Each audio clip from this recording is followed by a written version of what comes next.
S I hello ನಮಸ್ಕಾರ freedom ಟಿವಿಯ ವೀಕ್ಷಕರಿಗೆ ಸ್ವಾಗತ. ನಾನು ಪೂಜಾ ಗುರಪ್ಪ.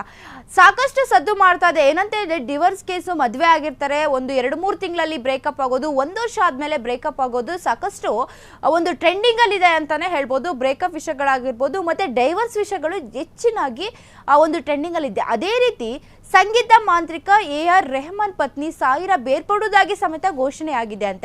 ಮದುವೆಯಾಗಿ ಹಲವಾರು ವರ್ಷಗಳ ಸಾಯಿರಾ ಅವರು ತಮ್ಮ ಪತಿ AR ರೆಹಮಾನ್ ನಿಂದ ಬೇರ್ಪಡುವ ಕಠಿಣ ನಿರ್ಧಾರವನ್ನು ತೆಗೆದುಕೊಂಡಿದ್ದಾರೆ. ಇದರ ಸಂಬಂಧದಲ್ಲಿ ಆಳವಾದ ಭಾವನಾತ್ಮಕ ಒತ್ತಡದ ಬಳಿಕ ಈ ನಿರ್ಧಾರವನ್ನು ಸಮೇತ ತೆಗೆದುಕೊಂಡಿದ್ದಾರೆ. ಒಬ್ಬರಿಗೊಬ್ಬರು ನಡುವಿನ ಪ್ರೀತಿ ಇದ್ರು ಅಂದ್ರೆ ಅವರಿಬ್ಬರ ಮಧ್ಯೆ ಸಾಕಷ್ಟು ಪ್ರೀತಿ ಇದೆ. ತಮ್ಮ ನಡುವೆ ಆಗುತ್ತಿರುವ ಮನಸ್ತಾಪಗಳು ಹಾಗೂ ಸಮಸ್ಯೆಗಳಿಗೂ ದೊಡ್ಡ ಅಂತರವನ್ನು ಸೃಷ್ಟಿಸಿದಂತೆ ಆ ದಂಪತಿಗಳಿಗೆ ಕಂಡುಕೊಳ್ಳದ ಈ ಹಂತದಲ್ಲಿ ಯಾರು ಕೂಡ ತಮ್ಮ ನಡುವಿನ ಸೇತುವೆ ಆಗಲು ಸಾಧ್ಯವಿಲ್ಲ ಅಂತ ಹೇಳಿದ್ರೆ ಅವರಿಬ್ಬರ ಮಧ್ಯೆ ಸಾಕಷ್ಟು ಗೊಂದಲ ಆಗಿರ್ಬೋದು, ಸಾಕಷ್ಟು ಒಂದು ಸಮಸ್ಯೆಗಳು ಉಂಟಾಗ್ತಿದೆ. ನಮ್ಮಿಬ್ಬರ ಮಧ್ಯೆ ಯಾರು ಸೇತುವೆ ಆಗಲು ಸಾಧ್ಯವಿಲ್ಲ ಅಂತ ಸಮೇತ ಹೇಳ್ಕೊಂಡಿದ್ದಾರೆ. ಅವರು ಭಾವಿಸಿದ್ದಾರೆ. ಈ ಕಾರಣದಿಂದಾಗಿ ಸಾಯಿರಾ ಅವರು ನೋವು ಉಂಟು, ಸಂಕಟದಿಂದ ಈ ನಿರ್ಧಾರವನ್ನು ತೆಗೆದುಕೊಂಡಿದ್ದಾರೆ ಅಂತ ಸಾಕಷ್ಟು ಒಂದು ಟ್ವೀಟ್ಗಳಲ್ಲಿ ಅಥವಾ ಒಂದು ಸೋಷಿಯಲ್ ಮೀಡಿಯಾದಲ್ಲಿ ಹೇಳ್ಕೊಂಡಿದ್ದಾರೆ.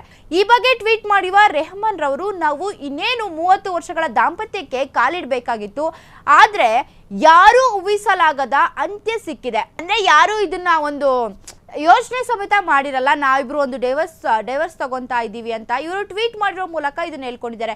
ಯಾರು ಊಹಿಸಲಾಗದ ಅಂತ್ಯ ಸಿಕ್ಕಿದೆ, ಮುರಿದ ಹೃದಯಗಳ ಭಾರಕ್ಕೆ ದೇವರ ಸಿಂಹಾಸನವನ್ನು ನಡ್ಗಬಹುದು, ಅಂದ್ರೆ ದೇವರ ಸಿಂಹಾಸನವನ್ನು ನಡ್ಗಬಹುದು ಅಂತ ಹೇಳ್ಕೊಂಡಿದ್ದಾರೆ.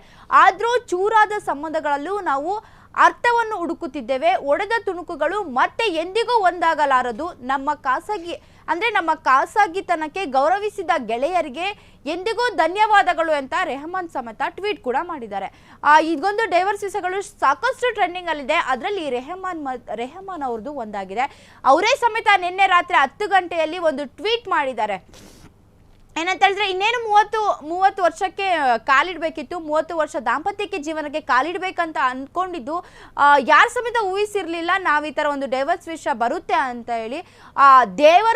ದೇವರ ಸಿಂಹಾಸನ ಕೂಡ ನಡುಗಬಹುದು ಅಂತ ರೆಹಮಾನ್ ಅವರು ಟ್ವೀಟ್ ಮಾಡ್ಕೊಂಡಿದ್ದಾರೆ. ಸೊ ಇದಾಗಿತ್ತು ಇವತ್ತಿನ ವಿಶೇಷ. ನೋಡ್ತಾ ಇರಿ ಒಳ್ಳೊಳ್ಳೆ ಅಪ್ಡೇಟ್ಸ್ಗಾಗಿ ಫ್ರೀಡಮ್ ಟಿವಿ.